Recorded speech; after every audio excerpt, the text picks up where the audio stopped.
welcome to Nick. Nick, over to you. Thank you so much. Well, what an intro. It's funny because you're introing me, but I have a whole team of people speaking. I've outsourced. It's the sign of any good manager or leader, you delegate. So that's what I've done this afternoon. Hey everyone, thank you so much for coming and joining us for this workshop. I see so many phenomenal faces, people I know, people I've known by email only and now get to meet face to face. And I first want to just start by acknowledging you all, every single one of you, and the work that you're doing.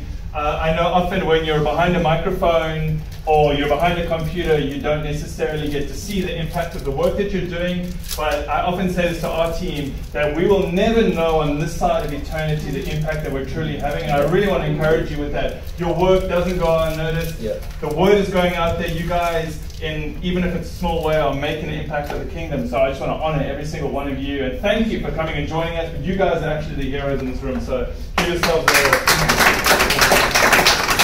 And it is quite intimidating. We've got Brad Kirsten, who's basically the voice of like Africa in the room. And so whatever I'm saying, and you know, Jonathan as well, it's a little bit intimidating. So if I mess up, it's just the nerves getting the best of me. But just quickly, as Darius mentioned, my name is Nick Parker. I'm joined by Ranil Muthuswamy, but he goes by Ray. He's our marketing manager for all of the work that CV does across sub-Saharan Africa. So I'm seeing all our kind of digital strategies and campaigns. I'm also joined by Ruben Sukers, who is a part of our community team. Joined us not even a year ago. A year ago. I maybe need to get you something for that. And the reason I have the team here today is because I'll briefly touch on who CV is and what we do, but then this is a workshop, so we actually wanted to make it really practical. I think it's very easy to put up a title, Digital Evangelism, and speak very theoretically about what that is. But what we wanted to do is actually methodically take you through a step-by-step process of how we implement a digital evangelism strategy. So that is going to be looking at content production, marketing that content, and then the community aspect around that. And then right at the end, we're going to zoom in from Bangalore, India, our Director of Innovation, Stuart Cranny. His focus is on looking at 2, 5, and 10-year intervals, looking at what technology is coming and how we can leverage and use that technology for ministry and missions. So it's just going to be a quick interview with him. If you guys have questions around anything to do with Web3, AI, machine learning, ChatGPT, this is Stu, literally, this is what he does. He just thinks about this stuff, and whether it's the ethics of all that kind of stuff. He's going to come up on Zoom. We can ask him questions, all that kind of stuff. Okay, great. Everyone with me still? Everyone cool? Yeah. Volume is good. I'm actually on paternity leave at the moment. I have a 2-week-old son, and I haven't slept in about 2 weeks. So if things start sliding, please just course correct me. Okay, let's start off with the most important thing, and that is prayer. Okay. Lord, we just thank you so much for the ACM conference that's happening, Lord. We thank you for every single individual who is here, Lord. We thank you for our gifts and talents, Lord. We thank you that you are the one that gave it to us, but we thank you that we get to use these gifts and talents to glorify you. I pray that this session would be productive, that collectively we'd learn something, Lord God. And ultimately, Lord, the reason we're here is because we want to learn how we can make your word known, make you known, across not only Cape Town, South Africa, but the whole world, Lord. So we commit this time to you. In your name, amen. As you'll gather, questions, heckling, anything, please don't. I don't want this to be a silent crowd. So if you have questions while we're going, you suck. Yeah. I mean, we knew that already, but so please, yeah, they're more than welcome. I want this to be as interactive as possible because we also don't want to just assume you know something. If there's a terminology we use that you don't understand, say, hey, what does that mean? Like, I don't understand what you mean by that. Or, why do you do it that way? Or, because when Ray starts speaking marketing, he's going marketing. You know, his brain is thinking marketing. And when Ruben speaks community, that's what he's thinking. So we want to help contextualize as well. Okay, great. So, Ray, if you go to the first slide, you're my slide guy. This thing just don't work. We're talking about technology and technology. I'll just click the screen. So for those of you who don't know, Christian Vision, more commonly known as CV, is an evangelism ministry that's been around since 1988. Our vision is to touch 1 billion, and our mission is to introduce people to Jesus and encourage them to become his true followers. Currently, we have about 35 offices or presence in about 35 countries, with the staff complement about 350 to 400 people. For years, our main strategy was divided in two. We had a strategy called Touch 1 Billion, which was a mass media model of evangelism, and then we had another strategy called Impact a Nation. Touch 1 Billion was for many years radio.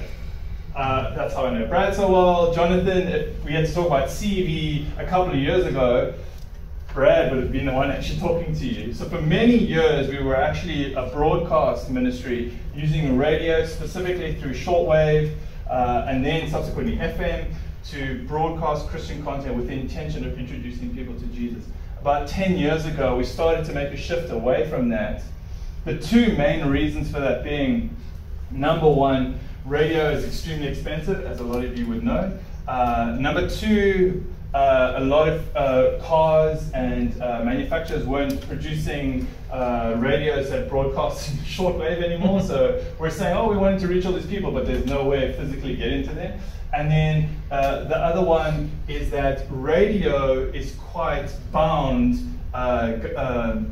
in terms of countries. There's a lot of barriers in terms of wanting to reach mass people. So if we were wanting to broadcast into another country, we'd have to get a license, get something on the spectrum. If we're wanting to broadcast and reach people in Mali or a North African country, an Islamic government is not going to give a Christian ministry a license to broadcast. So there were these two factors that we were coming from it. The cost was quite expensive, and also we were quite restricted in terms of where we could and couldn't do evangelism work. So what's happened is that subsequently for the last 10 years, our primary focus has been how do we use digital technology, social media for evangelism. So specifically, how can we use these spaces to reach more people? Obviously, because the nature of social media is relatively borderless, it means we can reach more people, and the cost to company is significantly lower if you look at running digital strategies like Ray's going to talk about. So as it stands, as a ministry, we have three key objectives. Our first objective is introducing people to Jesus. This is where we as a ministry actively run evangelistic campaigns. When I talk about a campaign, I'm generally talking about short format piece of content, mostly video, on a specific social platform with the intention of introducing an individual who isn't a Christian to Jesus. Now, the caveat here is that we only run these campaigns or strategies into people groups that are less than 2% evangelical. We can get caught on the terminology evangelical or even the number. It's more just a guiding arrow for us. We're using, we partnered with an organization called the Joshua Project. They classify people groups in terms of reached and unreached. They have a sliding scale of 1 to 5. So this would be anything less than 2% evangelical. So in sub-Saharan Africa, this would include Somalia, Mali, northern Nigeria. Yeah. So basically what we've done is we've decided we're just going to go after all the hardest ones in languages that anyone in our office speaks, but we feel that that's where the Lord's called us to actually do the evangelizing. Our second objective as a ministry is to mobilize Christians to share their faith. How do we help Christians to share their faith as individuals, again, specifically in the online space? And then our third objective is resourcing the church with free digital content and knowledge. So what we're wanting to do is to say, over the last 10 years, we've produced a lot of content, short format and long format content, but we also have a lot of kind of institutional knowledge around digital social media. What we want to do is how do we take this knowledge that we have and give it away for free? So that's why we're here today, because we want to say, like, listen, we've been doing this, how do we help you on the journey? Like, because if we're succeeding and you're succeeding, it's kingdom at the end of the day. It doesn't really matter. So we really want to be kingdom focused and kingdom minded with this. One of our core values is generosity. So that's why we're here today. We want to say, hey, whatever content we've produced in the last 10 years, you can have it. You can take it, you can dub it, you can translate it, you can localize it, whatever you want to do with it, you can do that. But at the same time, we're working on a few online courses. We'll touch on that as well. But at the same time, this kind of interaction of coming alongside other ministries and helping them in the space is a big focus for us. Cool. These are just a few of the activities we have.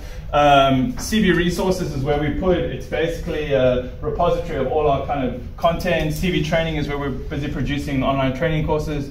CV Prayer is something we've launched recently as a prayer initiative, initially internally within the ministry to be praying for offices, but now we're making that more outward focus as well and working with kind of prayer partners globally. And then we have some of our big initiatives are Yes He Is, which is our project for mobilizing Christians. National Pioneer Initiative is what we do in terms of traditional missions. So CV actually still does traditional missions in that we work with missionaries on the ground in specific countries. That's generally countries that are war-torn, there's civil unrest, poverty-stricken. At any given time, we look to come alongside and financially support 1,000 missionaries globally. So we have a project running in Madagascar at the moment that's coming to an end where we have 70 missionaries.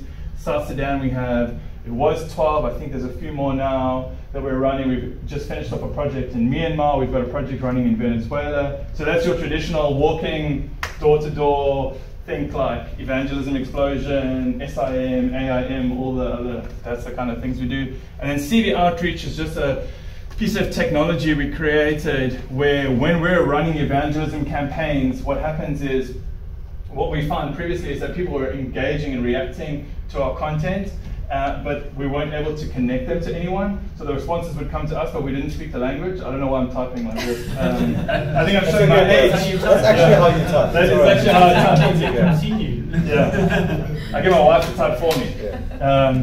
Yeah. So what we find is that the best place for discipleship to happen is in the context of relationship. And so in media, often you talk about this thing of like a barrier to entry. You want to try and limit friction points and limit your barriers to entries. You're wanting a conversation to be one-to-one. So what we did is we built out this back-end response technology where if someone engages and responds with a piece of content we put online, that response automatically goes to the closest missionary or church partner that we have to that individual who speaks the language, who understands the culture, who's able to then disciple them.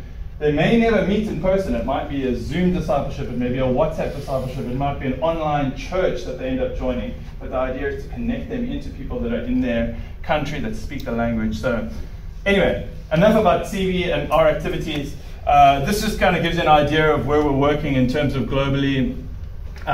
It's everywhere. So what we've done is we've basically looked at every single country globally and said, what objective are we going to prioritize in that country, depending on where the people groups sit, whether they're unreached or reached and all that kind of stuff. So the beauty of being online, though, is that we are able to do this at scale without necessarily needing a lot of team, like a big presence. That's something we'll get into as well. Cool, Ray, next one. What is digital evangelism? Well, that's why you guys are here. Oh, question. Just a quick question on the work that you guys do. Is it, do you mainly target people that are already on digital platforms to engage with your content, or do you just target complete people from wherever? Yeah. And then if it's the second one, how do you then customize your content? Oh, great based question. on access to internet? I love it. Yeah, I love it. Just the cost of data, Yeah. and even just devices, like, smartphone penetration here compared to the States and all of that, Yeah. something different. Phenomenal. Oh, I love it. This is why I love questions. Keep them coming. There's no such thing as a bad. Oh, here we go. Come on. Is that one of those like, hey, time's up. You need to sit down now. It's the Oscar music, right? Yeah, the Oscar music when people are going to start ushering me off. I love that question. Absolutely love that question. So one thing that CV is very, very grounded in is that we're extremely data-driven, research and data-driven. It's not something that historically we were very strong at, but I would say the last 2 years we have a global data oversight. We have a data team that sits in India. And so what Ray would do, before we go into any new market, we would do a full kind of like market assessment. So we would go, okay, what is the literacy rate? What is it, male, female? What's the digital penetration? What's the cost per click? How much is it going to cost to reach that individual? So we would do a full kind of market analysis, as well as engage with individuals who are ministry partners in a country, saying, hey, is this the reality? And then we would build strategies and content around that. What we also do is we produce content internally, but we'd often then send it to a partner in country to say, is this culturally relevant? Can you correct us? Is the translation right? Is it not? And then we would work in partnership like that. Another thing that Ray does a lot of, and I don't want to steal your thunder here, but we do a lot of A/B testing as well. So we'll have the same piece of content with different copy. We'll A/B test that. We A/B test everything, and then we find the one that works, and then that's the one we'll prioritize. Coming back to your question on access, or people who refer to as last mile technology, I think specifically in the African continent, we're in a really interesting place in that we're the last growth market for any tech company. So you'll find over the next 5 years, access to information and data will skyrocket. We're looking at Starlink with Elon Musk and all that kind of stuff beaming into rural areas. So you're going to see access to information and data really, really skyrocket because it's the last growth market for any tech company. It's the last place they're going to make money. The US and Europe is saturated. So there's a lot of prioritization. So what we're seeing now is that we're kind of at the leading edge of that wave. So I think what we're doing now is maybe a little bit early, but we're there already. The other thing I would say is I think there is a slight misconception around kind of access to information and even smart devices. We've had stuff in Madagascar where we've had missionaries go out and they were baptizing people in literally a puddle of mud from rain, but there were people filming it on smartphones, and we were like, what's going on here? Yeah, so, and even now, I mean, I don't want to talk countries have found that there's been more than one device per user. And I don't want to talk about this too much because there is sensitivities around it, but Somalia is a great example of this. Somalia has the cheapest internet in the African continent, and Somalians are some of the most digitally literate people. So what we find is when Ray runs a campaign in Somali, it got to the point when the missionaries we were working with, that were helping disciple people, actually said, can you turn this off? Like, this is too many people engaging. So I think there's some of it that only you realize through the kind of the testing process that you realize, but great points. I would say though that specifically in terms of other parts of Africa, we are maybe ahead of the curve, but because of that big focus, I think it sets us up really well. Okay, what is digital evangelism? I just wanted to touch on this for 2 seconds, and then I'm going to hand over to Ray and to Ruben, and these guys are going to smash it, but keep the questions coming. What I wanted to distinguish here, I want to distinguish the idea between using social media for broadcast and then using it as an intentional way of interacting and engaging with an individual and then building some form of online community. So I think traditionally when we talk about social media, we talk about leveraging social media and running campaigns and stuff, it's very much taking our existing content that we have and not necessarily packaging it for community and engagement, but just broadcasting it. So a great example is a church would take their Sunday service and just put it online and then blast it out, instead of taking it and maybe cutting up and choosing the sections that would actually resonate with someone who's not a Christian, who maybe is in their community that has questions about Christianity. So what we're going to be doing is there's a very intentional thinking here. We're talking about how do we make content that is going to reach individuals specifically that are outside the context of the local church and outside the context of even maybe some basic Christian principles. So Ray is going to jump into it. Ray, are you ready? Yeah, sorry, I was just messaging Stu. So Ray, for all of those you know, this is a little bit of a plug. Ray's also a DJ, so if you have a wedding or an event coming up, you can inquire. And his mom is Durban through and through, makes a mean curry, so if you ever need one, she'll send it from Durban for you. There we go. He's got that DJ look. Yeah, he's got that DJ look. Yeah. DJ Ray, that's what we need. Do you need me to drive for you? Like this whole time it worked, and then now it stops working when I touch it. I can drive for you. There we go. Cool. All right. So introducing people to Jesus. So Nick, I'm taking over from Nick. I'm talking about digital evangelism. So what I wanted to kind of show is just a simple use case that you can actually take home from here and go use. And it's not in the cool languages and that sort of thing. It's just a use case in English, and it's one of the most successful campaigns that we've done at CV.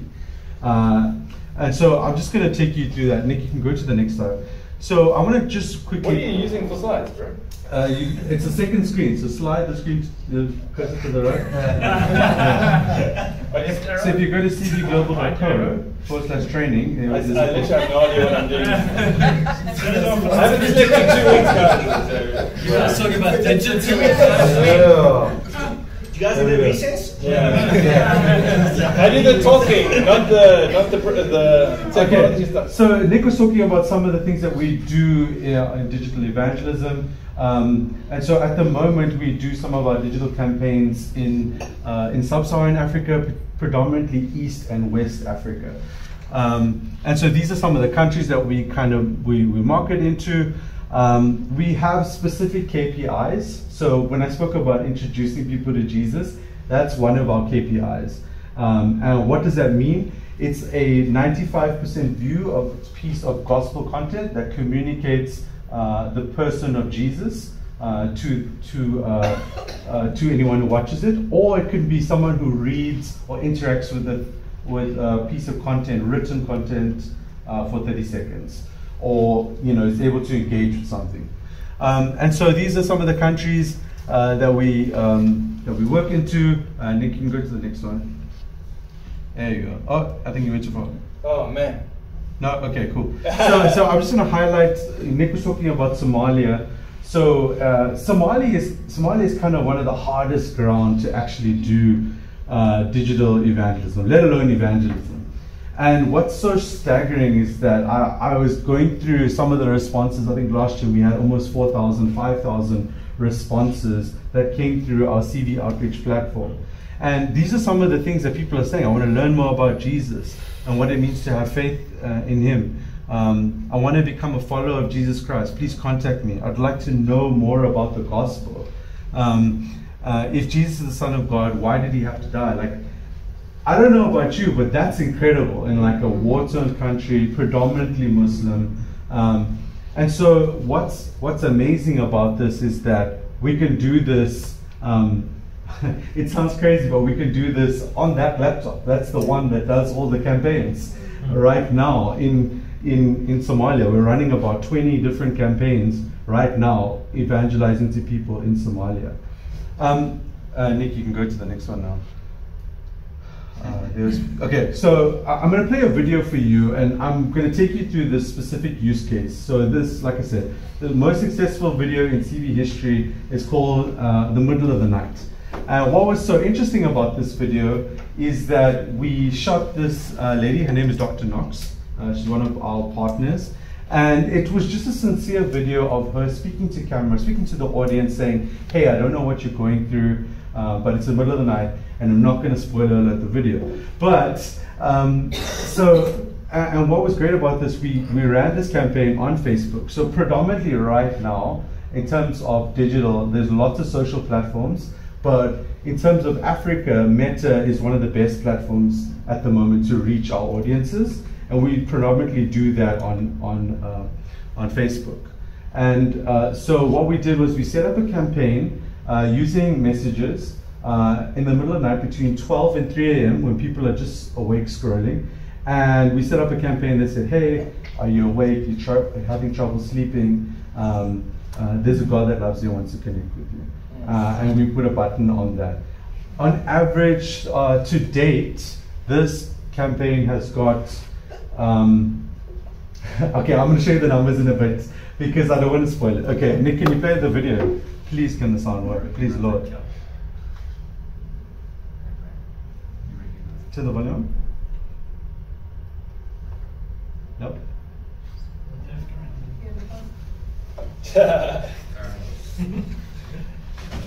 It always works when you test it, yeah. Yeah.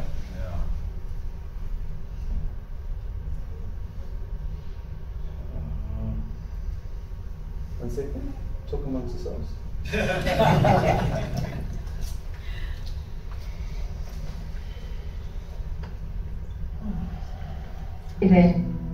If you're watching this video chances are that it's the middle of the night. I have no idea what's keeping you awake. I don't know what you're looking for. I don't even know how you ended up on this site. But I would want you to know just two things. One, is that there is a God that loves you and that cares intimately about whatever's going on in your life right now. I may not know what that is, but God certainly does. He's watching over you, and it's by His grace that you clicked onto this video. Number two, if that statement brought up some questions, if it made you confused or perhaps made you feel bitter and angry, that's okay. There are people connected to this site that are willing to engage with you, walk with you, and point you towards the ultimate hope found in Jesus Christ as your personal Savior. So right now, if I were you, and I know it's late, but I would click on the link below and just start to unpack whatever's going on in your life.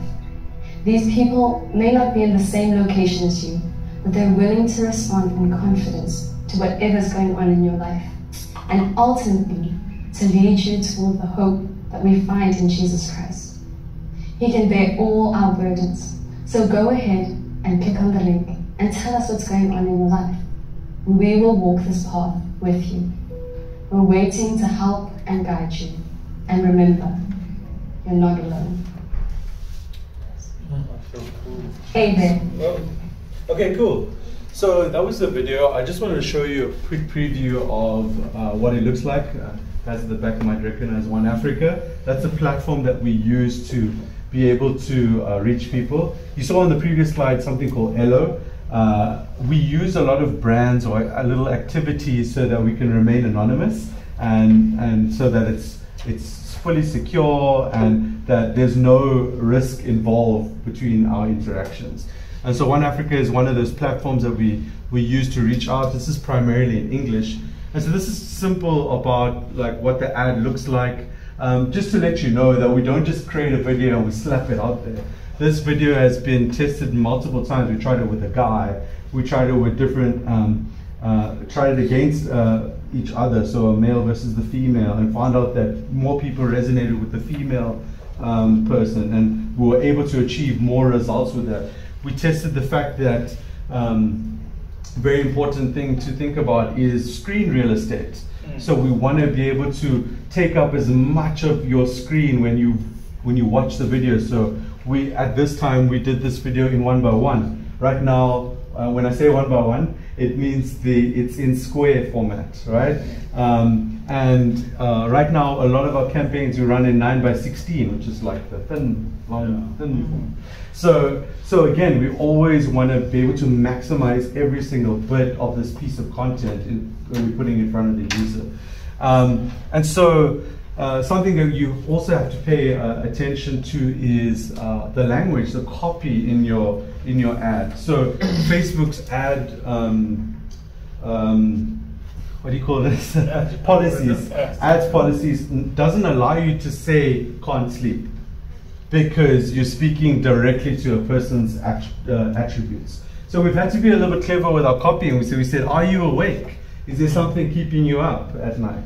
And so it's very important what you write, because Facebook's algorithms can read, and now they can listen and watch your video when your ad is going through. So it's important to make sure that whenever you engage with the platform that you're on, engage with the policies of the platform. What's interesting is that we're policy ninjas, so every day we kind of dodge it. So as much as digital evangelism sounds like fun, it is really difficult. We've had massive account blocks and had to kind of jipper the system a lot of times to get to do what we do. Just one thing to add, sorry, I didn't want to do this, but I'm going to. But one thing to add there, we often say internally as well, you've got to be careful often to not build your house on a rented lot. Yeah, so it's also to understand that a lot of the stuff, it's becoming more secularized and a lot of Christian content is being blocked. So also don't build everything onto one platform or product. You need to be kind of agile enough to know that if something changes or you get blocked, you're able to change and reposition and rechange your thing. I know that's not easy when you're an established brand and you're looking to kind of grow that brand as a brand exercise. It's not as easy, but in a lot of these things, just keep in mind, like, again, you're building up like your house on a rented lot. So to kind of be a little bit agile and understand, you kind of need to have your toe in a few different streams. Pools, water, bodies of water. Okay, in this case, we do something a little bit different. So I spoke about doing a messenger campaign, and that's kind of centered about what I'm going to talk about a little bit later. But we do something called lead generation. It's a advertising type in the sales category of Facebook ads. And basically what it does is that it auto fills the recipient's information, and they can just type in their message and not worry about the automated message. And we have this connected to our platform CV Outreach, which routes seekers to local churches. So whenever someone completes this form, they're automatically connected to CV Outreach, and that church partner locally gets connected with them. And then people like Ruben call them up and go like, hey, we see that someone's contacted you. How did that conversation go? Did you invite them to church? But Ruben will talk about that a little bit later. Nick, you can go to the next one. So what makes this campaign so successful? So in the middle of the night, we started it a couple of years ago, and cumulatively over the years, it's reduced 92,000 messages, over 40,000 comments, and 14 million video views. And this is only in Africa. We've run this campaign across the globe. We've replicated, tried to engineer it to do middle of the day and all these different things. But this is one tried and tested method that you could literally run. And Nick, you can go to the next one. And so we've prepared this thing called a digital evangelism starter kit. And I never thought this in my college days that I would ever stand up here with a QR code, but here I am, standing, showing you a QR code. And so on training.cvglobal.co, you can actually go to this platform, and in here we've comprised a starter kit for you. And it takes you down the journey of content creation, of digital evangelism, step by step. I didn't make the cut for the video, unfortunately, because the content manager, who's not Jeff Felony, thought I wasn't good at delivering it. But we've got a cool actor, and he basically explains the step-by-step process of how to actually output this campaign. And all you need to sign up is an email address, and it's totally free. Then the other course that's in there is Why Digital. Why Digital is the foundation of why we do what we do. It talks about what is the case for digital evangelism? Why do we do this? And Heinz Oldewacker, the MD, the Managing Director of Christian Vision, presents it and presents this case of why we should be doing this. And I strongly suggest you take some time to do that course. I think it's about 4 videos. And so in this course, in this starter kit, are 4 courses. So it's the Why Digital, the digital evangelism using Facebook ads, and it is the community. And content creation. So content creation and then community by Jay Crandall. So please check this out. If you can't scan it, it's on our website, so cvglobal.co, and on the top bar you'll see CV training, so you can just hit CV training. Nick, I think you can go to the next one. Okay, excuse me. So data is really data or data. Okay, data is really important to us as a ministry. We use it to drive our strategy. We use it to drive how we make decisions. And I look at a lot of numbers every day, and it's really important to see what the numbers say. As much as it's important to know what the number says, God's also in that. And so, Nick said often we don't get to see the impact. I see numbers and I see impact, but I've really been challenged that even though I click a button and people meet Jesus, that real world change is happening. When I read some of those responses, I go God, this is amazing. Like, how can you use me to do this? So Nick, you can go to the next one. So there's this really cool process that we follow when we make data-informed decisions.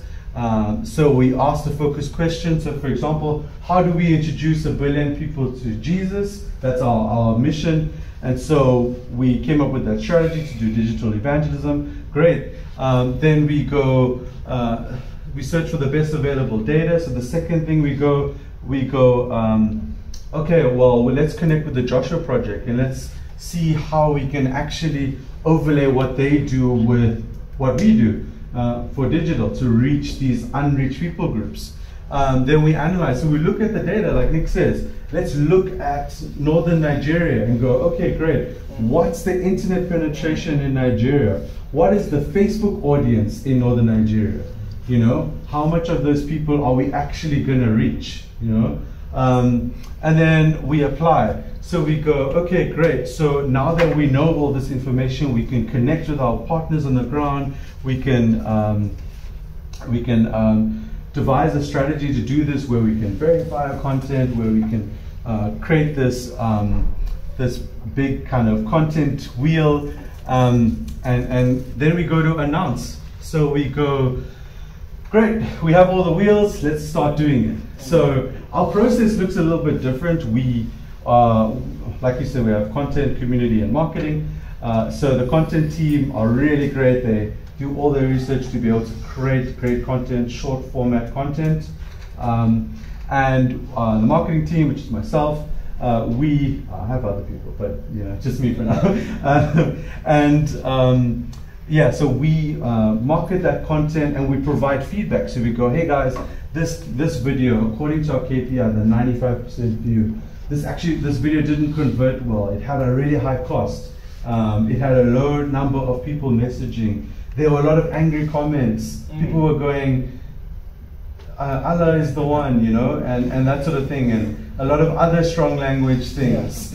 So we feedback and we loop, and they go, okay, great, no problem, Ray. We're gonna go make some more videos, and you can test these videos. Boom, and it's eat, sleep, test, repeat. That's basically what we do. We're always trying to make better content that reach people, that resonates with people. And then the last part is assess. We, again, like I said, monitor the outcome and be able to report. And in this part, one of our favorite things is data visualization. So you can go to the next one. So we love to take the data, all of the stuff that we come up with, and be able to put it in cool graphs and cool reports. But this is our impact data. So this is actually live on our website right now. It's a photo of what's live on our website right now. But yeah, you can scan that QR code and see that. You can see our impact globally right now. So every day, like in our objective 1, our goal is to introduce 1 million people to Jesus a day, right? So that's globally. And what that, and you're going, wow, so you mean 1 million people get saved? No, that's not what that means. What we want to do is we want to provide an everyday stream of content that people can engage with the person of Jesus. In a nutshell, Jesus brand awareness. Yeah. Right? We want to make people aware of who Jesus is. We want to create the conversation, and we want to be able to connect them into someone who can help grow that. What was I going to say? Yeah, that was the introduction to Jesus. So then there's mobilization. There's can't even see what that is. Yeah, the churches. So there's a bunch of data there. Like, I invite you to go and play around with it. This is public data that you can actually access and see. If you have any questions on data or marketing, speak now, fair hold you. Yeah, please go for it. I think the next one is Roops. Cool. Yeah, right. Yeah. The production of the video, do you do it in-house, outsourced? Yeah, so we do that in-house. We have a content team of like 3 or 4 specialists that create content. At the moment, it's a mix. Primarily, we do that in-house, but we source some content. We work with partners to get stuff on the ground. So yeah, it's a little bit I of think that. just to add to that, one of the things is traditionally how we operated before we kind of embarked on this very intentional unreached people groups was we would do a lot of our content would be in English, and we would do a lot of testimonies, and it was very content heavy in terms of production. Whereas now, because we're working at quite significant scale, we're trying to fill out social spaces in like Somalia and northern Nigeria with Christian content. So it's just physically not possible to produce that amount of content, unique content. So we're leveraging a lot of websites where we can just buy stock footage or local partners. But we're also using a lot of AR technology as well. So Synthesia, where you can create an avatar that's producing, or a whole bunch of new technologies. Because as Ray said, our objective as a ministry is to introduce a million introductions to Jesus a day, which just means content, video views. It doesn't mean responses, it doesn't mean salvations, and we don't throw that number out to try and look cool. We're just saying that's a KPI we have. We're wanting to have 1 million video views a day, 95% of a 30-second piece of content. So again, I want to downplay it because the number sounds cool, but we're also realistic about what that looks like. But just to answer your question, so we do have a production team here. A lot of our kind of more heavy lifting in terms of production is going around training now and working that out. So the day-to-day short format video is a little bit more stock footage and leveraging kind of cool AI technologies for that kind of stuff. And something to add to that is if you go to CV resources, at the moment right now, there's a library. Jeepers, me and what's library of content. Needs a curry. Yes, sure, honestly. There's a library of content that you can actually download for free right now. That's English. There's actually some language-based content on there from all over the world. So we have incredible production teams across the globe that make content. So it's available for download right now. So yeah. Perhaps I missed it, but do you guys make your research and your data available just based on where you leverage all that data across Africa? Is that readily and freely available to whoever? The research isn't right now. Primarily that's gathered through secondary research on the internet, to be honest. The Joshua Project is a live source that we actually pull into some of our data and overlay that. So you can go to the Joshua Project right now to see unreached people groups. Something cool that I actually wanted to tell you guys about in terms of data is we've partnered with Barna to actually produce a study on teens in Africa, or it's actually teens globally. And we have 2 really cool research reports coming out. One's actually out, which is on teens in Kenya right now, and the next report is coming out on the 29th of June in Nigeria, and it's specific data on teens, how they engage with the Bible, and yeah, so I encourage you, I'll actually after this send Nick the link to that Kenya research, and for the Barna one you can connect in and we'll send you links to that. It'll actually be available on CV Resources. Just answering your question, there's a big movement globally now between ministries who work in traditional missions, in all forms of missions work, to kind of correlate a lot of data, just so everyone kind of knows what's happening in terms of missions field. So there is a lot of work happening in that space, and I think what you'll find in the next 6 months to a year, there'll be some really good reporting specifically on missions and reached versus unreached people groups. Some of the terminology I know is clunky and the theology might be weird, but there is a lot of, and it is something that we're wanting to do, is maybe an annual report on kind of the work that we're doing. I also do want to just highlight here, I don't want this to come across as like, hey, look how amazing CV is, this is a showcase on our ministry. I think look at this all through the lens of what's possible for you and your ministry as well, and see the things that work and the things that you don't think will work, don't use that as well. Yeah, Nick, I just wanted to know with, sorry, Ray as well. So for that kind of growth or impact, is that generic, or do you purchase views in order to? Yeah, so ultimately we, like again, as a fully funded ministry, we're blessed to be able to have funding, so we actually digitally market the content. So that middle of the night video is paid marketing. So we'll do a campaign where the objective is to get lead generations or messages, and ultimately we pay per message as a response. So that can, at the moment, this campaign costs about $1.50 for a message.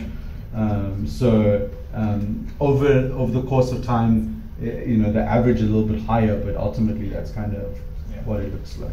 Just to add, I know I'm dovetailing with Ray, but I would say, because our context is unreached people groups, we're saying the only way we're going to get Christian content in front of them is to market it. And so we're kind of parachuting in, and Ray would be very intentional around how he works.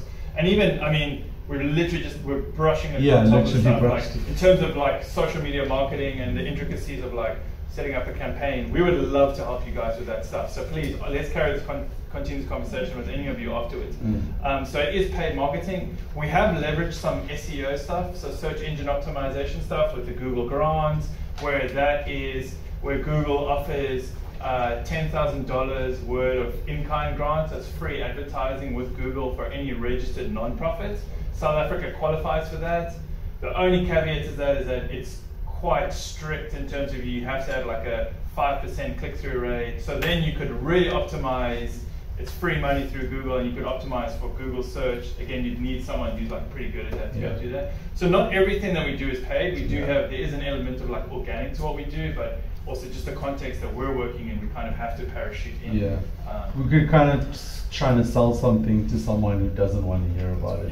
One thing I will say, and Ray said this, CV is very, very, very fortunate in that we're a funded ministry, but we operate very much as a non-profit. So even Ray's budget is like razor thin. So like when Ray's optimizing, he's not just like going as wide as possible, and it's like 20 Rand per video view. It's like our finance lady would break his knees, like literally. So everything we're she's Afrikaans and she's a bit older. I don't want to offend anyone, but she's like, so the books are. If I've offended you, I'm so sorry. But just to give you context, but anyway. But I think again, like what Nick says, we're very much brushing over it. Like there's actually a global lead that works with team leads in each region, and we've devised a strategy of how we're going to take someone across those three objectives. The big dream is to go from an unreached country to a reached country. And so like at the moment we have our team lead in Australia who actually is leading Objective 1, where we go through this process where we can, because again, like CV is about scale, so what we want to scale evangelism, we want to scale responses, and so we want to run evangelism at scale. So how do we do that? Well, we need to be able to content generate. We need to, we have a script library where we pull in all our scripts together, and any CVT member can search a script about love, about loneliness, and be able to draw from that script library. We're going to a place where we can create AI-generated content that draws from the script library, that can actually put visuals to the words, and that's kind of in the process right now. And then to a point where we can automate our digital ads to go, we want a video about love in Somalia or somewhere where something's happened right now, and we want it to achieve this amount, this type of goal. And so the process going, we can have one person in a little country running this, or something like that. So we want to be able to go, okay, well, there are 10,000 responses that happened in this weekend, but there was one person sitting there responding. We don't want that. So we use bot technology right now, what we call consideration pathways, where people can go through a conversation loop of like, I'm struggling with this, and we take them through a designed conversation like you would a sales funnel, on their journey towards Jesus. And so that's one. And the next journey is the AI journey, where we can actually guide that conversation so it doesn't feel like you're pressing buttons in a bot conversation. No. That's, you press buttons in the conversation. There's an AI like that, big buttons. So that's it. So again, everything we do is about scale. But anybody else have any other questions? I think this might lead into the community sector, but the distribution of the chats, you just touched on that now. You oversee a large group of people who interact with these people, because obviously you don't want to say we're praying for you and then it's AI answering there, but, yeah. But is there people oversighting these conversations? Because I'm sure, you know, on a mass scale like that, you know, you've got 100,000 responses. Yeah. So at CV we believe that evangelism happens within the confines of the church, the local church. Because we're an evangelistic organization, not a discipleship organization, so we believe discipleship happens there. And so the community team are really great at connecting with local churches, and so the scale happens in we have a lot of connections and we manage those relations, sort of like conversation facilitators, and then I got the word right, yes, and able to scale that through having multiple partners who we'll be able to engage with. So, yeah. So Ray spoke about bots. We don't want to sound like we're putting Christian content out there and then the person's only ever interacting with the bot. They're never interacting with a human being. So just 2 points to make on that. Number one, we often use bot conversations when we're working into countries where there is no Christian individual. So we're wanting to help someone on that journey. So having a bot that can answer a few questions to help that person on their journey until we can connect them with someone is for us a better step than having nothing. Yeah. So that's where we use some of this kind of bot AI technology. And then the other thing is to say, like as Ray said, we're always constantly trying to connect people in with local churches and local individuals. And so, but because we're doing that at scale, what the bot does do is it helps us to filter who is a genuine seeker and who isn't. Yeah. And so sometimes, like, I need a job. Yeah, exactly. So we get a lot of people like engaging with our content that are just saying, I just need a job. Or like, hey, can you help me immigrate to Canada? Like, and so what we've done is we have these systems in place that filter out using AI and machine learning to kind of be able to designate. Even then, though, we're still hands-on. So Ruben will literally go in every day and he can review every single response, because sometimes someone's English isn't their first language, or what we're using doesn't recognize the language they're speaking, so then Ruben has to manually go in and double-check those responses. So I don't want it to come across as we're like this very cold ministry that like just has bot conversations. No, our objective is to always connect people into Is that how the bot does? Yeah, that's how bot does. I'm really getting super old. Yeah, just to answer that, like, because our thing is scale, but man, we want to introduce people to Jesus and help them as much as we can. I just want to be conscious of time. We only have 35 minutes, and Ruben's still got to go, and I want to get Stu in on the innovation stuff. So just at the end, if that's cool. Was there like last? I saw Jonathan later. Are you sure? Yeah. Are you sure? Yeah. If you're going to forget, you can ask now. No, good. Sure. Locked in. We don't suffer from sleeplessness. Okay, cool. Awesome, you're going to intro Ruben. Awesome. Ruben Sukas is part of our community team, as I mentioned. He joined us a year ago. Ruben also has the voice of an angel and leads worship for us internally at the office when we do live worship. So, sing. Yeah, you can sing your presentation. Anyway, Ruben, over to you. Talk about all things kind of community related. Amazing.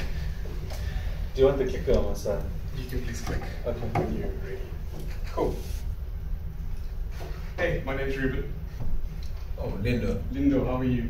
Very good, how are you? I'm good. Where are you from? From Devon? No, which organization are you from? Focus on the Family. Focus on the Family? Yes. What do you do there? I'm a media coordinator. Okay. Do you love that? I love it. Do you? Yes, I do. How's it? I'm Ruben. How are you? Good, thank you. Awesome. What do you do? I work for the Methodist Church of Southern Africa. Amazing. And do you love doing that? I do. Is there anything difficult about it? Very. Dealing with people is always difficult. Yeah. So earlier when I spoke to Lindo, when I asked him, "Do you love what you're doing?" he actually went. And it's really funny because there was a sense of transparency when I was just one-on-one with him. And what online community allows you to do is allows you to engage with people every day. Not just on a Sunday service or on your 9 to 11 program, but every day you're able to interact with people online. So I don't know if Ray's already clicked, if he was listening, Sorry, he would see that the very first slide would tell you that there's a golden opportunity that we have in Ball's online community where you're able to connect with people, right? So there you go. You can carry on. Next one. Okay, so just to give you just a quick look at what things look like, according to the Web Index, 76% of people online are actually engaging with online community. What that looks like is comments, messages, community groups, WhatsApp communities, etc. And then in South Africa at the moment, there are 30 million people actively using social media today. That number in the next 3 years will increase to 40.7 million. And what an opportunity we have to spread the gospel to those people. Can we actually get someone excited in the room? Yeah. But actually get someone excited in the room. Yeah. Amazing. Let's go to the next one. So there's this idea in sales which is sort of coined by Guy Kazawasaki, who says that he has Guy's golden touch. And what the golden touch really is, isn't that everything that you touch turns to gold, but you touch everything that's golden. And in the evangelism, or in our context in terms of evangelism, what is gold at the moment is this opportunity that we have to reach people exactly where they are. Like we've spoken about scale, and in a moment I'll show you what that scale looks like and how scale can be impacted to reach gold. And what's golden at the moment in terms of social media is we need to decide who we want to reach and where we want to reach them. Like both men with me have emphasized that we are very data driven, and because we're data driven, we want to decide who we want to reach and where we want to reach them. So we need to know where they are. Is that cool? Cool. So our very first slide that we're going to go to next is choose the right platform. So just to give you an idea, at the moment, Instagram sort of elevated themselves to say that they've got 2 billion active users monthly. Other sites cite that they only have 1.3 billion, and on average, every day you'd see there that they have people spend about 30 minutes a day on Instagram. On the next slide, you'll see Facebook as well, sort of the same demographic. Only difference is this demographic on Facebook compared to Instagram is actually 10 years older, right? And also an average of 30 minutes a day is spent on that. So our next slide, something I want to highlight specifically here on this is the fact that on both Instagram and Facebook, you will have noticed that they spend 30 minutes a day, whereas TikTok is short form video, and in short form video, people spend 45 minutes, 15 minutes longer. So on average, you're probably going through 45 different videos. Sure. Because TikTok videos are a minute long, some 30 seconds long. So people are engaging with a lot of content in 45 minutes. Cool. So once you've chosen your platform or your community, or the community that you'd like to reach and what platform that would be on, you would then want to post consistently, encourage interaction, and be responsive. Is that good? That was one person. Is that good? Yes. Amazing. Okay. The truth is that without comments, messages, response, all we're doing is creating online galleries for ourselves. Yeah. Wow. And that serves no one. It's not evangelical. It's not. You're doing nothing. You're not reaching anyone. Is that good? To the previous slide, one thing that a community also allows you to do is actually tells you whether people actually understand your message. So if you're putting on a piece of content and no one's interacting with it, or you're only getting a message that says, I want a job, it's very hard to then, okay, cool, what is wrong? What's wrong with my video? Did I do something wrong? Or do we have to re-look at this? And that's how our radio also does these A/B tests, where it has different testing processes and things like that. So yes, it speaks to content that works, as well as do people actually understand what we're saying or what we're trying to say. Next slide. So both Ray and, like I said, both Ray and Nick have spoken about scale. And so we want to scale all our way to Rwanda. And this message came through about a week ago. And I've been in conversation with this individual, this online seeker, for about 4 days at this point. And he said this: I'm struggling with same-sex attraction. I need spiritual guidance. I'm grateful for your help. I've received here. As I cannot open up at church. Fear of being judged. Sorry, I'm trying to open this yet. or misunderstood. And like I spoke about a moment ago in the beginning, where we had this transparency between Lundo and I, online people have a sense of anonymity where they feel they can share more than they would actually in person. So this specific conversation that I've had with this individual in Rwanda has actually turned into him speaking to someone in his church, where we've encouraged him, hey, speak to someone. And he's done that. If Rwanda's too far away for you, here in South Africa, we have a message that came through out of the great city of Milnerton. Yeah. So I went to high school. and this individual said this to us. I'm not coping in life. Lately I've been wishing to die. I also tried to commit suicide twice. I had a traumatic experience in January. Now it's like past traumas keep resurfacing. I can't focus. I have anxiety attacks. I'm always in a depressed mood. It's affecting my relationship. Muslim online seeker.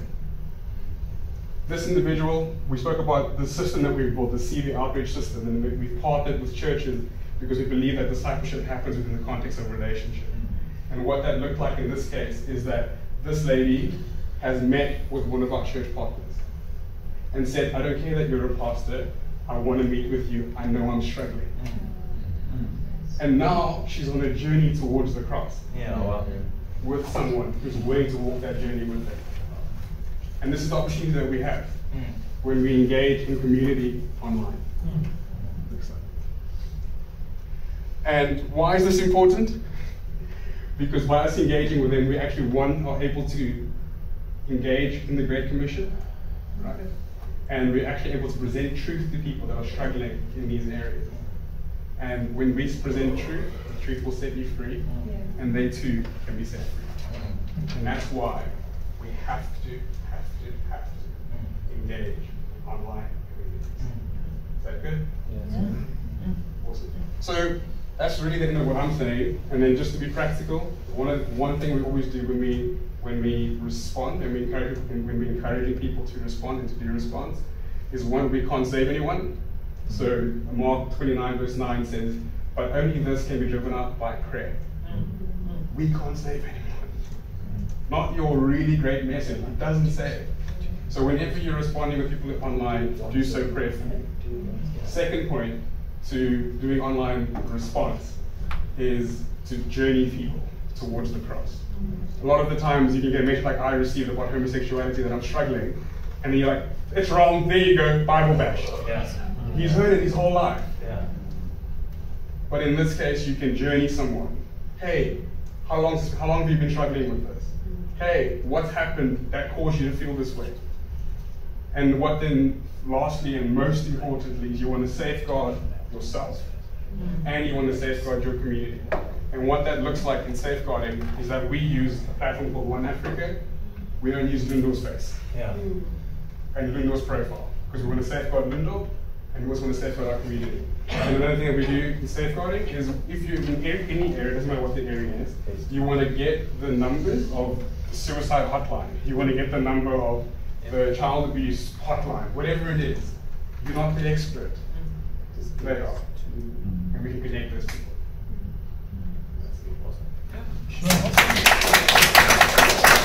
You sat down before anyone could ask you any questions. Just before Ruben, before we ask Ruben any questions, I think it's also important to note, one of the things that we're very intentional about is, and this is one of the big things we see with ministries and churches, is that we still have this very broadcast mindset, and what Ruben's highlighting is that you can turn one word that comes in as a comment into a meaningful conversation by just engaging with that individual. Someone could literally just write back and say, this sucks. Like, you know, and you could say, hey, like, why do you feel that way? And you often find, and well, this is what we see all the time, everyone, when you talk to them face to face, puts up a front, but people are so much more open to engage and talk about what's happening in their life online. And I think it's because there's an element of anonymity. And so what we try and always drive home is that idea of, like, you can turn any conversation into a meaningful conversation as long as you approach it from the other person's perspective. I was with someone from the UK recently who was involved with prison ministries with Alpha. And he said one of the biggest things is everyone says, we want prisoners to know Jesus. until they leave prison and come to your church. And then you don't want them in your church. And so he was saying the problem is it's because we're wanting people to come to us. We're not willing to go to where they're at. He said, I don't want someone to have to cross a bridge to come to me. I want to go to the bridge to where they're at. And so what we're saying here around community is we can be intentional. You know, let's use CCFM as a good example. You don't know who your listeners are. You don't know who's commenting on your Facebook profile. You've just done a show. You've put out a piece of content. Someone responds and says, wow, this really spoke to me. Like, we could easily just it's the easy thing to do, but it takes very intentional to go like message that person and go, hey, thank you so much. Like, what about it spoke to you? Like, what's happening in your life? Hey, and there was some research done recently, and it was specifically again working in the Middle East, and they found that one of the easiest ways to introduce someone to Jesus or to talk about faith was to ask someone if you could pray for them. Because prayer is such a universal concept. So again, even something as simple as someone just writing and just going, hey, thank you so much for that message. Like, hey, is there anything we could pray for? Like, immediately there's a barrier down. It's those one-to-one conversations. Like, I think sometimes when we're talking, Ray spoke about scale. Ruben's day-to-day is one-to-one, individual. Like, we can talk scale all we like, but if people aren't actually meeting Jesus and being discipled and encouraged, like, what we're doing is meaningless. Cool. Stu is on the screen. We'll give like 4 minutes for questions for Ruben. So please lay it on him thick. He's new to CV, so ask him a question about like 20 years ago. What was our strategy, and see what he says. Hey Ruben, thank you for your presentation. Really enjoyed it. My question has to do with. I love how intentional you are, and I see that as part of the culture within the organization. My question has to do with engagement. Engagement is time intensive. You know, to engage meaningfully is resource and time intensive. So I'd like to know how you manage that. Do you have a community of counselors who work with you? Do you train them yourselves? I'm thinking in particular of us as a church, and we mostly work through volunteers. And it can be quite dangerous sometimes to work through volunteers because you don't have a baseline in terms of knowledge and experience and so on and so forth. Yeah, so in the beginning, Nick touched on that we have 3 objectives, and we have 2 objectives. The third objective being that we resource the church. And what that looks like, in objective 3, South Africa is an objective 3 country, so a church like CCC would be onboarded in the process of, you can be a response partner, and if you're a response partner, meaning that you would then receive some of our responses. So we've got partners throughout Africa, both for objective 1 and objective 3, people who would just send you messages, and then those messages get routed through our system called CV Outreach. And then in South Africa, we actually have a catch-all system, so no messages ever get missed. So even if a message gets missed that's in Somali, it will still land up in our inbox. And I think across Africa, we have about 380 different church partners. And we're constantly looking to partner with new churches as well. So like I said, in South Africa, what we would then do is once you've onboarded as a partner, we would take you through response training. So we wouldn't just say, hey, there you go, you're getting messages now. And for us, really, the idea is that you as a church start doing, we're saying we do this on a scale of 1 million a day. How do you cater this for your church, specifically where you're at in Milnerton? That's what we do. And like I said, if you want to onboard as a partner, you can Richard Chats goes after that, after all of this. And then we would onboard you, and we take you through response training, and we'll train the individuals on how to do that. Also, something else to highlight is the fact that when we get a high-risk message anywhere in Africa, we get alerted about it, so that we're able to deal with that. So if someone sends a message saying, hey, I want to commit suicide, or I'm thinking about committing suicide, or just writes the word suicide, we get alerted. We contact the church. Hey, you've received this message. What has been done about it? I think you asked specifically about volunteers and working with volunteers. I think that's what the bread and butter of local church is volunteer-based. And I think so what we try and do is, as Ruben mentioned, is the training side of things.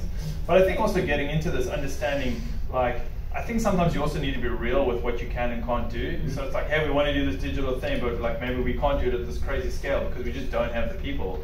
Like, let's take a piece of content that CV's produced, so we don't have to produce it, so we don't have to spend money on that. Let's spend 100 Rand a week on an ad, and it only goes within 10 kilometers of our church building, and we'll have one volunteer where all they do is just maybe comment and reply to those messages. And I think, again, it's about also deciding what works best. I mean, you can do the huge scale thing, hey, let's reach everyone, or you can scale it down. And I'm totally going to be plugging something that we have, which is the ability to actually limit the amount of responses you get as a partner. Yeah. So if you're saying, hey, I can only deal with one response a day, we will only send one response to you a day. And some days you'll get no responses. I mean, but then sometimes, like we had a partner actually in Durbanville who signed up with us who said, no, he can do response. Like, he's full on. I said he O. Yeah. And he O after day one said, listen, yeah, like let's scale back here and big time. So literally he's doing one response a day now. Yeah. Okay. Please. I also noticed a little bit different. We run an Afrikaans digital platform, and we literally get, when we post a piece of content, we literally get about hundreds of thousands of studies commenting, amen, amen, amen, amen.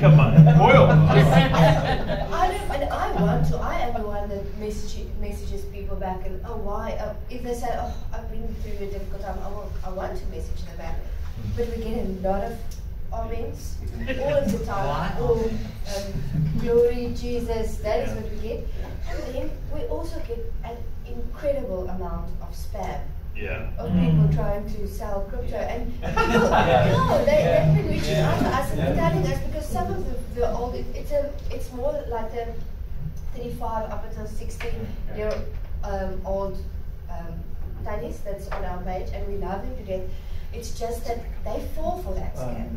So I don't know how to stop that. I keep on reporting it and blocking it, but is there a way that you can permanently stop it or not? I literally have to go every day, a few times a day. I have to go into all of those messages, comments, and delete it. Is that normal? It is normal, unfortunately.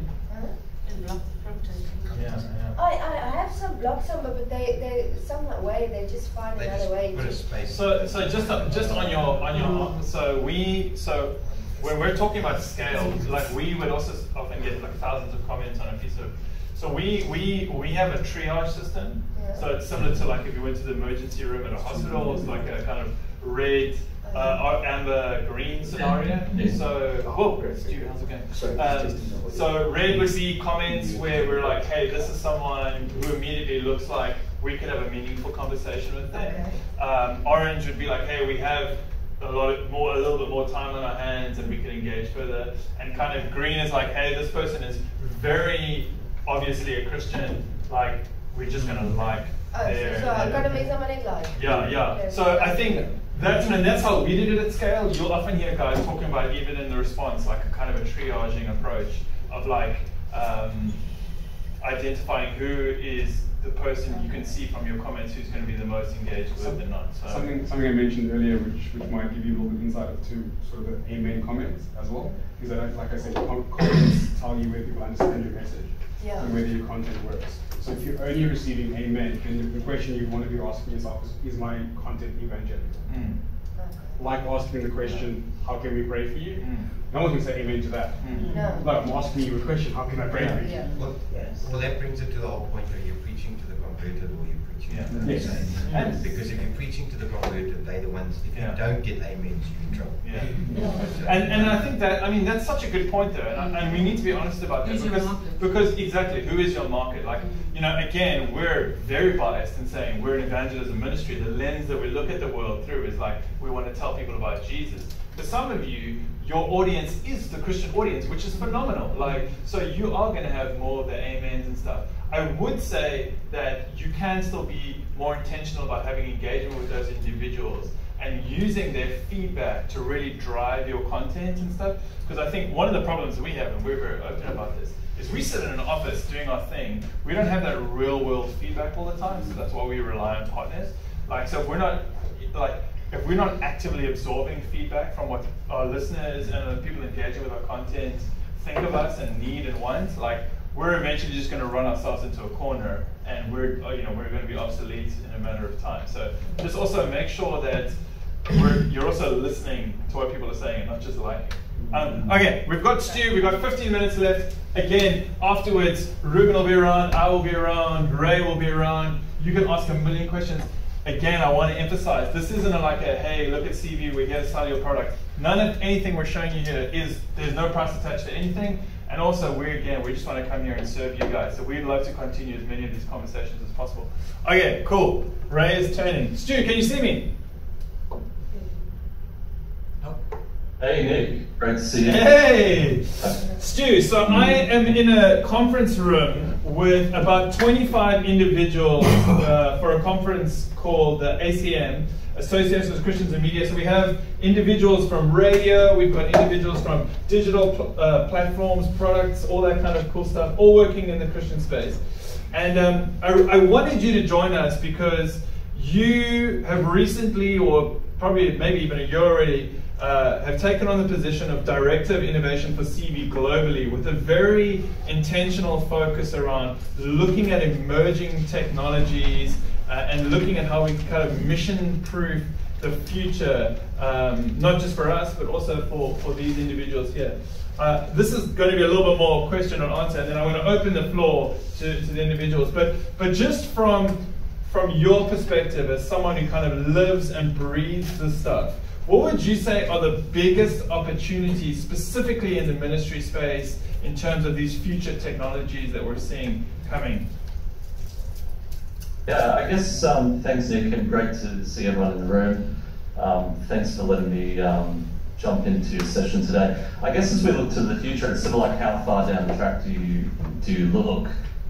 We have major technology topics emerging around things like the metaverse, extended reality, everything that goes with that, Web3, blockchain, and all the different things that go along with that. And then of course in the foreground, in ways that I think none of us could really see coming in terms of the pace and acceleration, is this emergence around generative AI.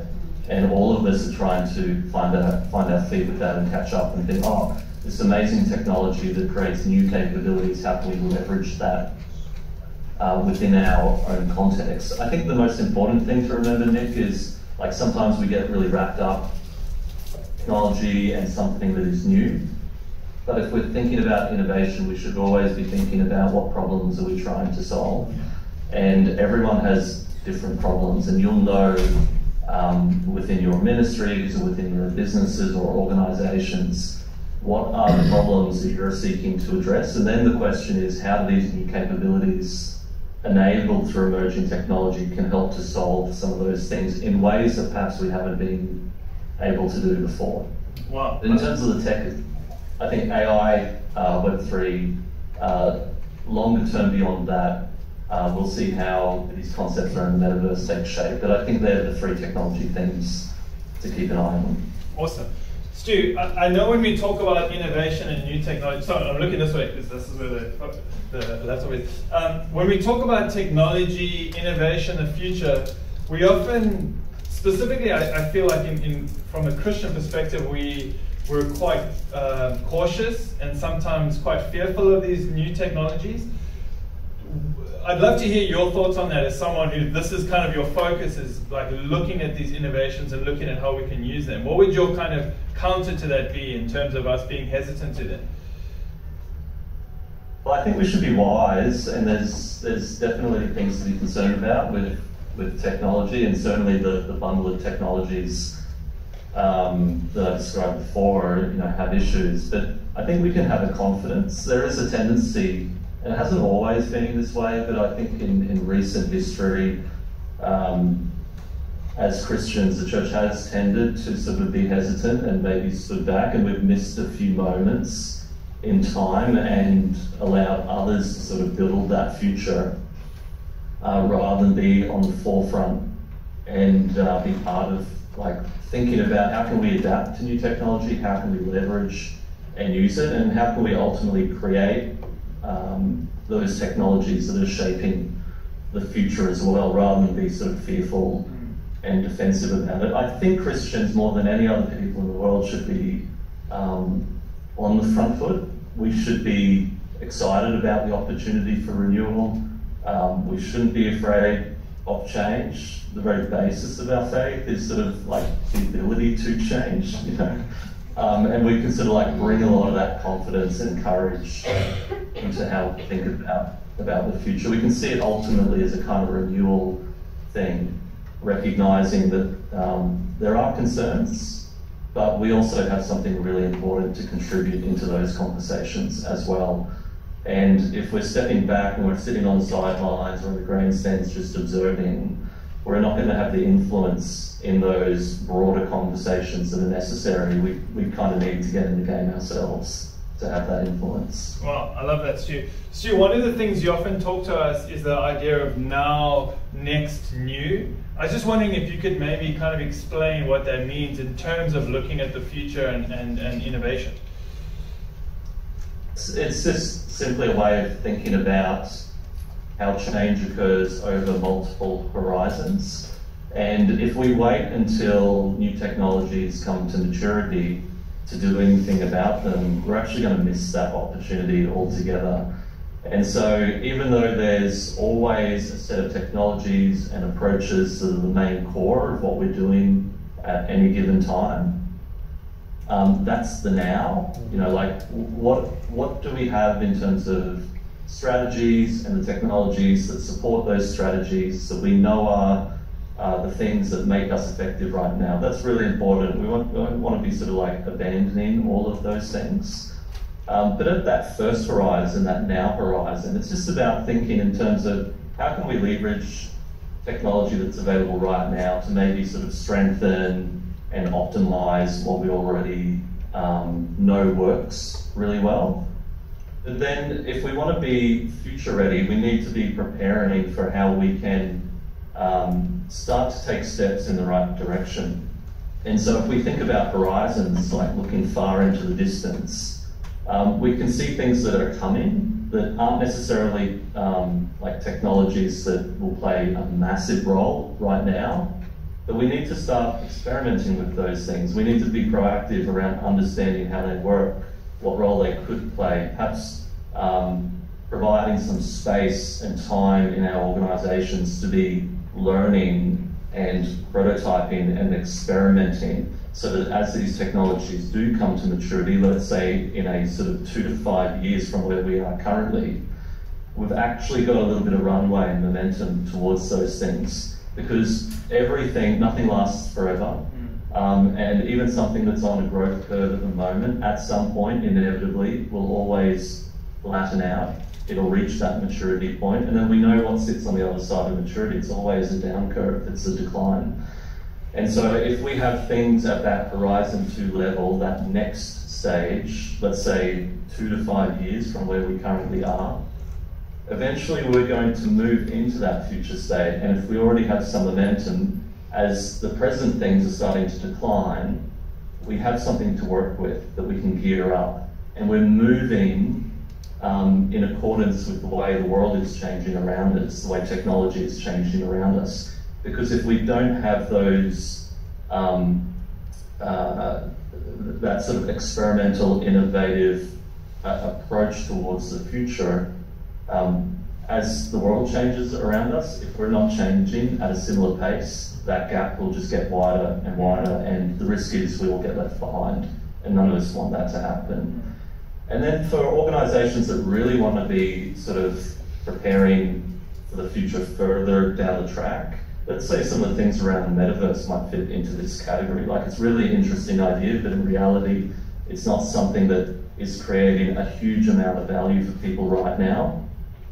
But there's a lot of evidence to suggest that's going to become quite important over the next decade.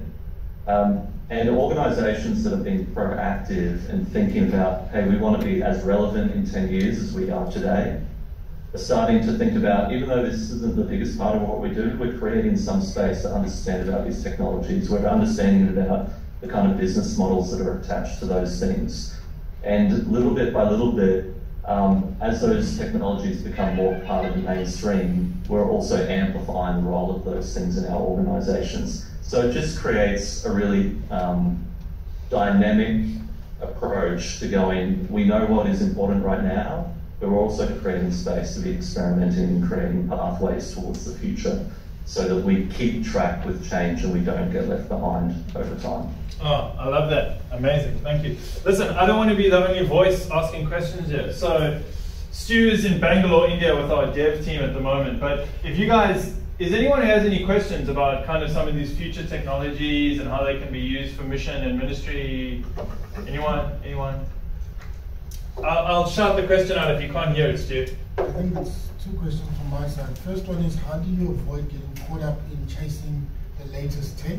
Okay, so the first question, it's a two-part question. The first part is, how do you not get caught up in just chasing the latest kind of technology or the latest tech trend? And the second part of that question is... Sorry, it's still the same. Just so you don't get caught up in chasing the latest tech and find that it's not appropriate for the current landscape that you're trying to penetrate in, the market that you're trying to. Yeah. How do you avoid that? But also, in turn, how do you choose what the second part is? How do you choose the best tech? Because it might be older, but there's like 100 versions of it. You know what I mean? You look at what happened with messaging platforms, like, and I use WhatsApp, but then there was Telegram, then there was Signal that everyone was like, because of this, they started jumping on. How do you choose which one is the appropriate one for the landscape? I'm not sure you hear that at all, Stu, but yeah, to summarize the question is, how do you basically choose the right technology and make sure that that's going to actually be the one that kind of reaps benefit in the long term instead of kind of ending up at a dead end, wasting your time? Good question, and it's sort of connected with the first part of what you said, I think, around like how do you not get caught up just chasing the next shiny object because maybe that's what everyone's talking about on Twitter or LinkedIn or something like that. And then it all comes back to the point that I made a moment ago about like it's really important if we're going to embark on this innovation process that rather than focusing foremost on the technologies, to really ground ourselves in the problems that are relevant to our organisations. And that gives us a North Star to then be thinking about technology as enablers and solutions to those problems. If we don't have that foundation, I think there's a greater risk than there is anyway of being sort of lost in the flow of something new or shiny, or just sort of like jumping on trends, because that seems like what everyone's talking about. But every organisation, and this is a variable bit because none of us are the same in the room, all of our organisations have a particular calling or play a particular part in the world. We're addressing some unique problem. And so this is a really important time for us to understand exactly why we exist in the world as an organisation or as a ministry. What is that unique contribution that we have? What are the unique problems that are associated with that? And then viewing all of these technology options or changes through that lens and asking ourselves, of these new technologies, what is it within them? What sort of capabilities are locked within them that could allow us to potentially solve some of our problems in new and beneficial ways than perhaps we have been before? And if they don't, then they're not the right choice for us. But if we do understand that problem and we do understand the technology, we put that together, that's the winning combination. Thanks, Stu. Brett, you had a question? No. Did you not? No. How far are we from Skynet? I don't have a question. Anyone else? Anyone else? Anyone else? Anyone else? Please. So TikTok, I want to talk about TikTok. Yeah. Have you guys been playing around with your content on TikTok, and how is that performing in comparison, obviously, to, because I know that you said 30 minutes versus 45 minutes, but then I was just thinking, obviously the younger audience obviously has a lot more time to spend on social media. So that's also what would also probably influence the statistics there. So just if we want to go down that route and try and target a younger audience, what is the content advice that you would say to people about? Awesome. I'm going to put a pin in your question for 2 seconds, just while Stu's on about the innovation stuff, because I think that's something myself and Ray on. Any other questions for Stu about kind of like the innovation? I think the main thing that Stuart's mentioned, and this is actually why I wanted him to speak, was that idea of now, next, new. That idea of like how we actively need to have those in every form of like business that we're doing, understanding what's we're doing now, what's coming next, and what's new in terms of those horizons. Yes, Fred. I guess, Nick, is there a way for us to, like, you've got your stew, how do we find our stew? How do we stay connected to know what the next thing is to stay connected? Is there a way to... So, Stu, the question is, how do other ministries find their version of you? I don't know. No. Is there? No, but I think... Strange type of people. Yeah, I think maybe there is a practical question in there in terms of, like, if there are ministries that are saying, you know, where can we go to find out more about these innovations? Is there a go-to place for you, or a community that you're part of where individuals could tap into to kind of glean some of this knowledge and insight into technologies and innovation? I think there are, and there's you'll find that there's groups of people all over. One of the things that I do when I'm exploring a new avenue is try to find, like, where are the people gathered? What's the tribe that gathers around Free or Metaverse or people who are interested in AI, and they're there, and you sort of become part of those communities and you learn from them. And of course the internet and social media is a really rich source, so it's sort of like the discipline of paying attention and being trend aware. But the other thing that I would just encourage you to think about is, and I'm assuming we're all from churches or organisations, groups of people and so forth, but often this is that we have people on our team that are attuned to these things, that have about this, or they're interested or passionate. The thing is, they're often not in leadership roles. They may be, but often they might not be. They might be, they don't have to be, but they may be sort of younger, more junior members in our team. And that's often sort of part of the problem, is because some of these emerging technologies have become sort of quite natural to a younger generation at the same time, and not often the same people who might be in traditional positions of influence. One of the ways I think all of us can cultivate more awareness around the opportunities is to find ways to integrate across levels of the organisation. Like, there's always sort of just natural part of organisation life is levels and leadership roles and teams, and things become siloed quite naturally. But I think all of us can think about, hey, how can we unlock some of the knowledge that probably already resides within our teams? How can we create more opportunities for people in different roles who might not be necessarily in leadership roles to be able to influence leaders? Yeah.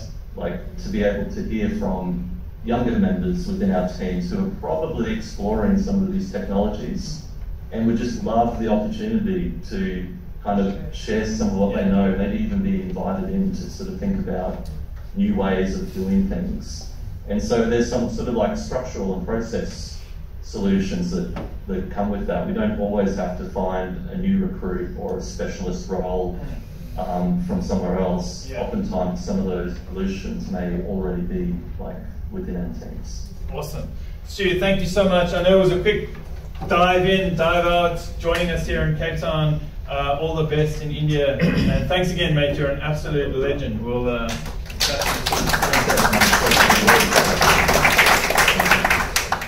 just two things quickly on what's on the having an innovation role for us is quite a new thing at CV.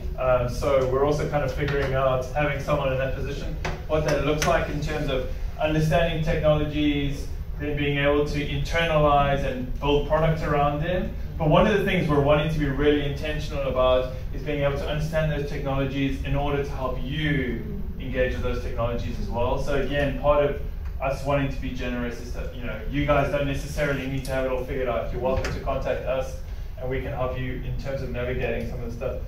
I'll give it 2 seconds there. And then the other thing I wanted to mention, and this is kind of a principle I've always pushed the guys on our team with, is to create a culture of innovation. Doesn't mean you have you go off and have these crazy sessions. It's about really actually making it an everyday, kind of like a weekly part of what you do. So there's Ruben's going to laugh when I say this because I say this all the time, but Google has this very famous kind of working model where it's like a 90%, 10%, Leah might have heard me say this as well, where 90% of your time is when you do your core work and 10% is just for upskilling, trying new things, innovation. So I really want to encourage you, not even with your younger staff members, even in your own personal lives, to say like, hey, 90% of my core work is what I do. So at Google they would say, hey, we need you to work on this project, and someone would say, I'll give you 100% of my 90%, which means that 10% of your week, no matter what happens, is dedicated just to researching, learning, upskilling, growing, reading books, all that kind of stuff. So that's something we're trying to do, and I'd really encourage you guys, even in your own personal lives, in terms of this kind of like innovation space. Last thing is we are going to be running an event at the end of the year called Digital Day. It's going to be an annual event. We're going to live stream it where we talk about all these emerging technologies and have people from all around the world contributing. It's going to be live streamed. The intention is for it to benefit churches and ministries. So that will be in November, I think probably somewhere around the 6th of November, but we'll let you guys know. You can also catch last year's Digital Day on the website, right? Can you? Yeah, on Digital Day. It's like it's like 4 hours, 6 hours straight. We didn't cut it up, so it's not good content distribution. I know we're out of time. It's already 5 past. You guys have been sitting for ages. I know Leah had a question. I'll come to your question in 2 seconds. I just wanted to again say thank you so much, everyone, for coming out, hanging out, sitting here, listening to us. Again, we've touched on a few things, but please get hold of us. Come and chat to us. We want to serve you guys. We want to help. And we're just, again, massive fans of everything that you guys are doing.